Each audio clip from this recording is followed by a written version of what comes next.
Assalamualaikum warahmatullahi wabarakatuh.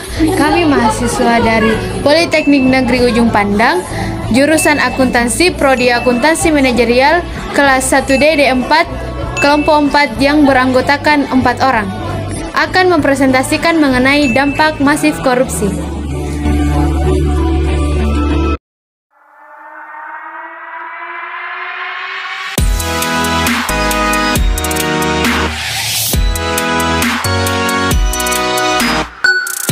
Sebelum kami masuk ke pembahasan lebih lanjut, izinkanlah kami untuk perkenalkan diri terlebih dahulu. Yang pertama ada Nur Amalia Ramadhani dengan NIM 461230078. Selanjutnya ada Kadek Dewi Oktarini dengan NIM 461230079. Selanjutnya ada Lesti Faradisya Putri dengan NIM 461230082. Dan yang terakhir yaitu Siti Mutmainnah dengan NIM 461230087. Baiklah, kami dari kelompok 4 akan mempresentasikan materi dengan judul Dampak Masif Korupsi. Dampak korupsi yang akan kami jelaskan yaitu ada 8. Yang pertama yaitu dampak ekonomi, yang kedua yaitu dampak sosial dan kemiskinan masyarakat, yang ketiga yaitu dampak birokrasi pemerintahan, yang keempat yaitu dampak terhadap politik dan demokrasi, yang kelima yaitu dampak terhadap penegakan hukum, yang keenam yaitu dampak terhadap pertahanan dan keamanan, yang ketujuh dampak akibat kerusakan lingkungan, dan yang terakhir yang ke-8 yaitu dampak terhadap ketahanan budaya dan religiusitas. Dampak masif korupsi. Yang pertama, dampak ekonomi. Korupsi memiliki berbagai efek penghancuran yang hebat terhadap berbagai sisi kehidupan bangsa dan negara, khususnya dalam sisi ekonomi sebagai pendorong utama kesejahteraan masyarakat. Berikut ini adalah hasil dan dampak ekonomi yang akan terjadi. Yang pertama, lesunya pertumbuhan ekonomi dan investasi. Yang kedua, penurunan produktivitas. Yang ketiga, rendahnya kualitas barang dan jasa bagi publik. Yang keempat, menurunnya pendapatan negara dari sektor pajak. Dan yang terakhir, meningkatnya hutang negara. Dampak masif yang kedua yaitu dampak sosial dan kemiskinan masyarakat.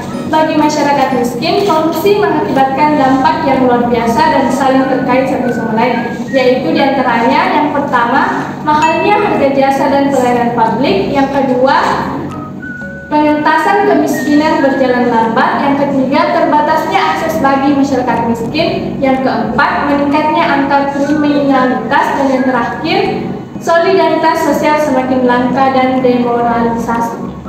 Sekian dari saya serahkan ke pemateri selanjutnya. Materi selanjutnya yaitu ketiga, runtuhnya otoritas pemerintah dibagi menjadi 3, yaitu matinya etika sosial politik, yang kedua itu tidak efektifnya peraturan dan perundang-undangan, yang ketiga itu birokrasi tidak efisien, yang keempat itu dampak terhadap politik dan demokrasi. Yang pertama itu munculnya kepemimpinan koruptor, yang kedua itu hilangnya kepercayaan publik pada pemerintah, ketiga itu menguatnya plutokrasi, dan keempat hancurnya kedaulatan rakyat. Saya serahkan kepada materi selanjutnya. Saya akan melanjutkan penjelasan mengenai dampak terhadap penegakan hukum. Yang pertama, fungsi pemerintahan mandul. Dampak korupsi yang menghambat berjalannya fungsi pemerintahan sebagai pengampu kebijakan negara dapat dijelaskan sebagai berikut. Yang pertama, korupsi menghambat peran negara dalam peraturan alokasi. Yang kedua, korupsi menghambat negara melakukan pemerataan akses dan aset. Dan yang ketiga, korupsi juga memperlemah peran pemerintah dalam menjaga stabilitas ekonomi dan politik. Selanjutnya, B. Hilangnya kepercayaan rakyat terhadap lembaga negara.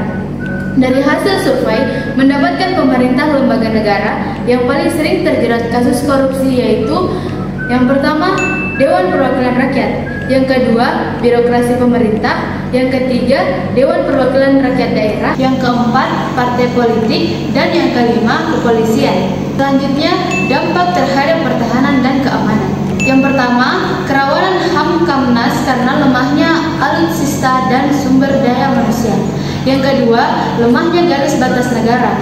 Dan yang ketiga, menguatnya sisi kekerasan dalam masyarakat. Penjelasan selanjutnya akan dipaparkan oleh rekan saya. Materi selanjutnya yaitu dampak kerusakan lingkungan. Yang pertama yaitu menurunnya kualitas lingkungan. Yang kedua yaitu menurunnya kualitas hidup manusia. Selanjutnya dampak terhadap ketahanan budaya dan religiusitas.